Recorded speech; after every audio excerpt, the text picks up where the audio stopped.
Hello everyone, this is Idris Oriakhale, your instructor from Novatech. Today I'm going to show you an amazing Windows command that generates a complete Wi-Fi report. This report will help you troubleshoot connection issues like a pro. The command we will use is netsh wlan show WlanReport. What it does, it generates a detailed history of your Wi-Fi connections, shows successes and failures, displays signal strength, and lists disconnect reasons and error codes. Don't forget, the report is saved as an HTML file, so you can easily open it in your browser.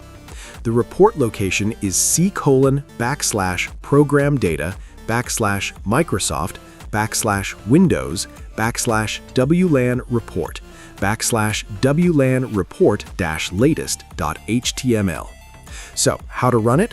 First, press Windows plus R. Type CMD.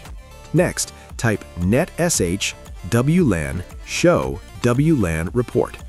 Press Enter and the command prompt will generate the report. Then press Windows plus R again.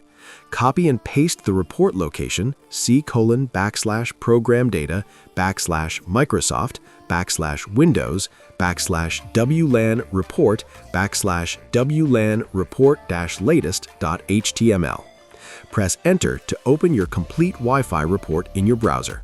This report will give you all the information you need to diagnose Wi-Fi problems. If you found this video helpful, don't forget to like, comment, and subscribe for more tech tips. Hit the bell icon so you never miss a new trick from me, Idris Oriakhale at Novatech. Thank you for watching, and happy troubleshooting.